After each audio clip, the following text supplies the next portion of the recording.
Assalamu alaikum and good day to all of you, my dear students. In this tutorial we will discuss vectors in space. In vectors in space we will tackle the following objectives. First, collinear vectors. Second, coplanar vectors. Third, base in space. And finally, components of a point in space. As for the first point, collinear vectors, how can we know that two vectors are collinear? Well, two non-zero vectors u and v are collinear if we can establish graphically that the two vectors have the same direction. That is to say, they are either parallel to each other or they are on the same straight line. Or in a vector way, that is to find a vector equation between the two vectors that says u equals kv vector, where k is any non-zero real number. Finally, if you have the coordinates of the vectors u and v, we can always establish that if the ratios of x to x prime equals y to y prime and z to z prime equals to k, then again the vectors are collinear. So in total, we have three main ways to see the vectors are collinear. If they are collinear or not. If they are graphically, we can see graphically if they have the same direction. If we can find a vector equation between them, u equals kv, where again k is a real non-zero number, or if we have their components and we can find that the ratios of their components are all equal to a constant. Second point, we will tackle coplanar vectors. Well, this is new to you, so pay attention, my dear students. How can we prove that three non-zero vectors are coplanar?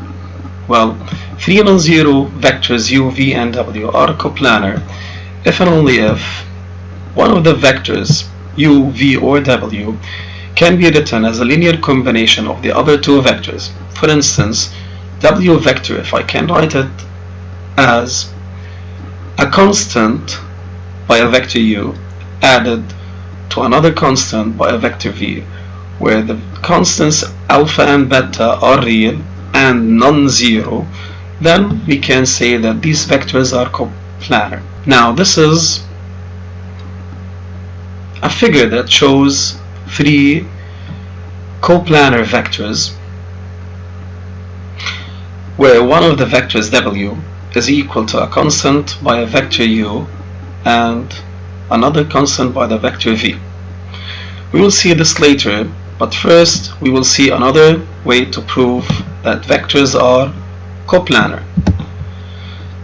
The other way is that if we can find one of these three vectors u, v, and w to be coplanar with the second one. Example, now here we have u and v are collinear, where the third vector w, any third vector w, could be coplanar with them.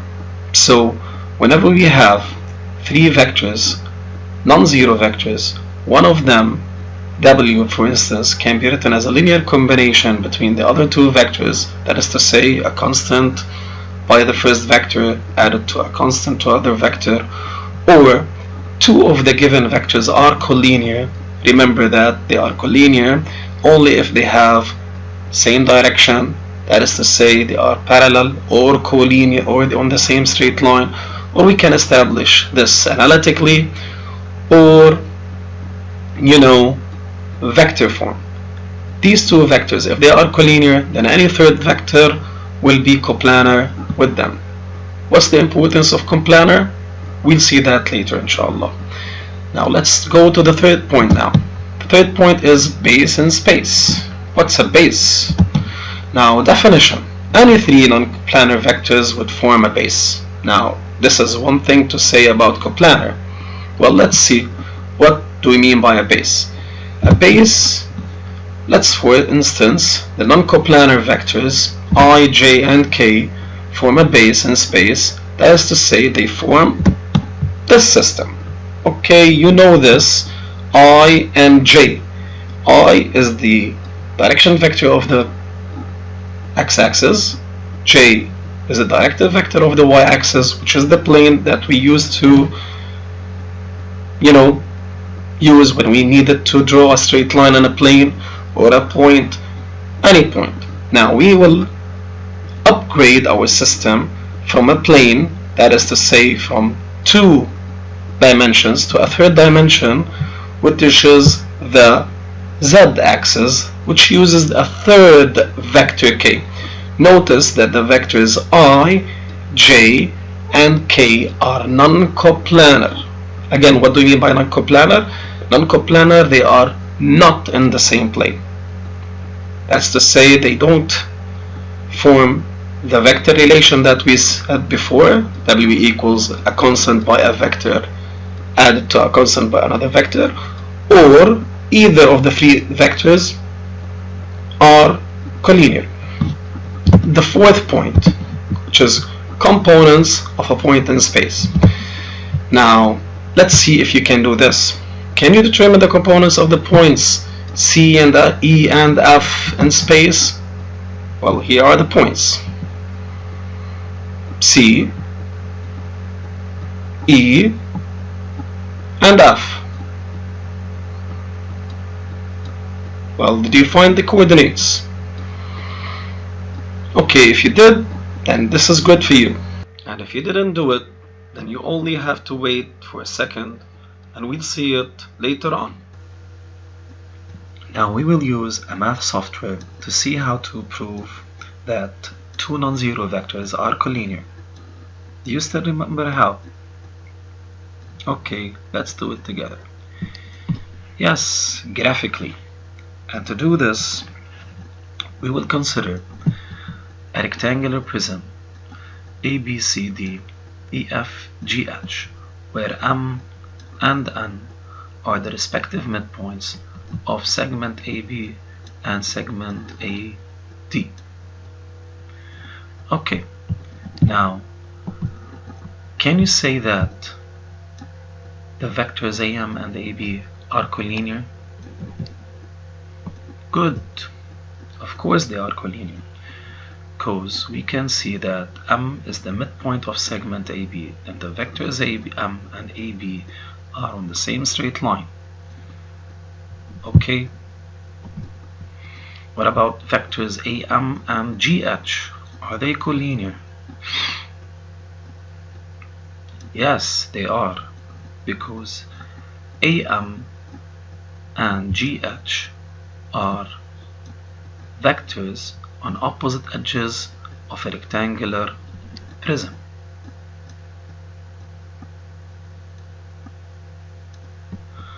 Okay, let's go to now the other form. Do you remember it? Of course, it's finding a vector relation between the vectors. Now let's go to the next question. Are the vectors MN and HG collinear? Remember that M and N are the respective midpoints of segments AB and AD. Yes, they are collinear. By midpoint theorem, we can see that MN vector equals -½ HF vector. Well, what about these vectors? If R is any point on segment BH, notice R is nothing but a point on GH.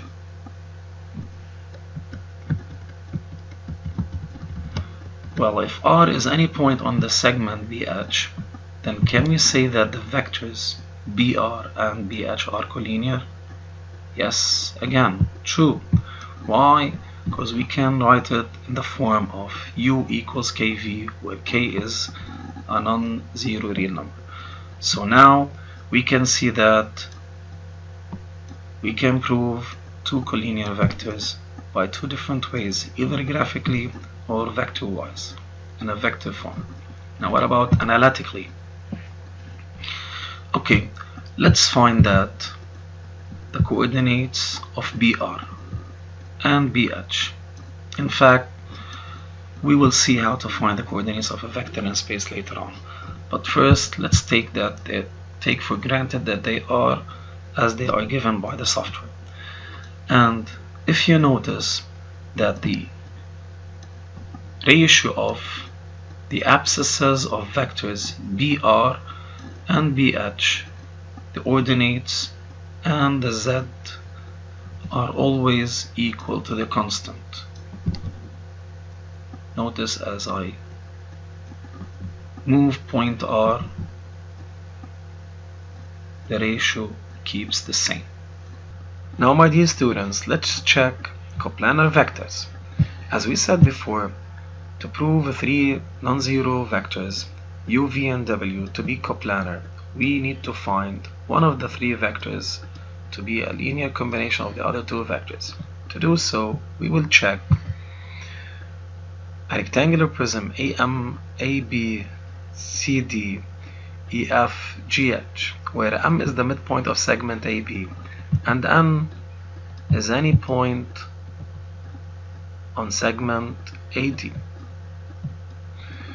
Now let's see, are the vectors AM, AN, and EG coplanar? Well, it doesn't seem that they are coplanar. In fact, they are coplanar. Why are they coplanar? Even though we can't see that they are in the same plane?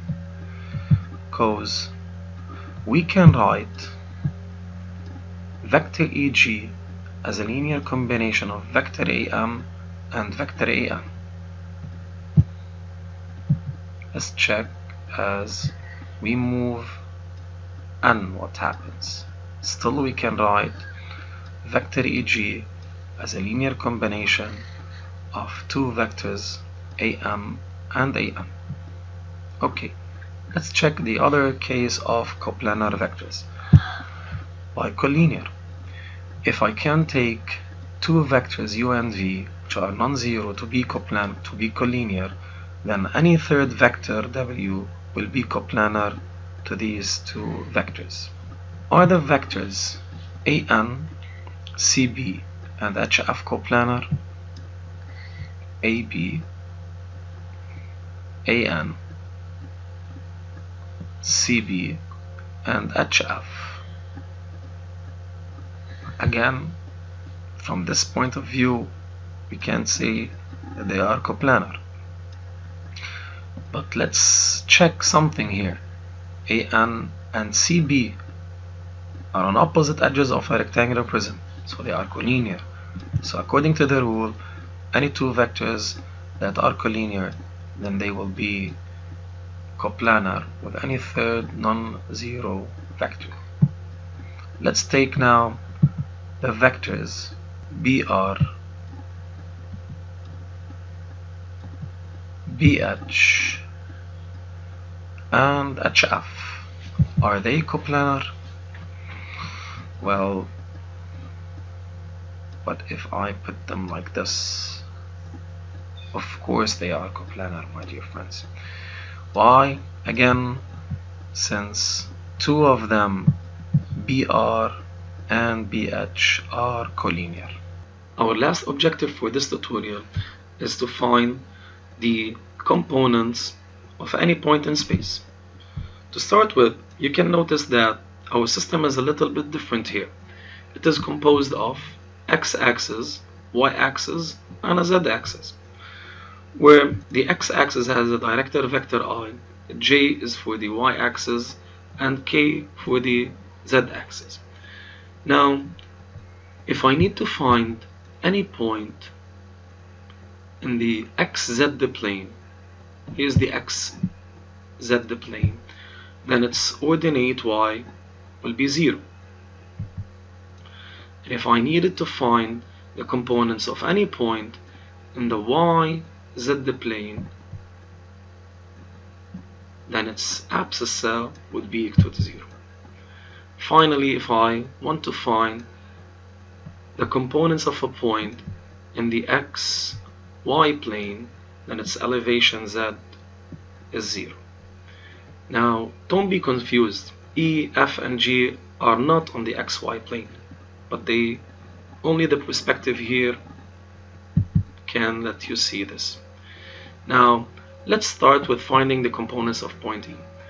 I would like to find the coordinates or the components of point E by forming the vector starting from the origin of the system O and ending with the point E itself. Afterwards, I will try to express the vector OE in terms of the directed vectors of the x-axis I, j, and k if possible. In this case, OE vector is the sum of the two consecutive vectors OG and GE, where OG is a vector along the x-axis and which is equal to 1, 2, 3i, and GE is a vector parallel to the y-axis and it's equal to 1, 2, 3, 4, j. Now I will have OE vector will be equal the components of vector OG added to the components of vector GE. As a result, the components of vector OE would be 3, 4, and 0. Okay, let's find F in case you didn't understand this. Again, we will start with finding the vector OF and expressing vector OF in terms of the directed vectors of the system of axes I, j, and k if possible. But here F is in the yz plane, so there is no need for the x component here. Now we can see that OF is also formed of the two consecutive vectors OH and HF, where OH is equal to 2, 3j and 1, 2, k. As a result, the components of vector OF would be 0 for the x-axis, 3 for the j component, and 2 for the f component. Finally, we'll find the components of C. C is in neither of the planes, so it will be a bit different than E and F.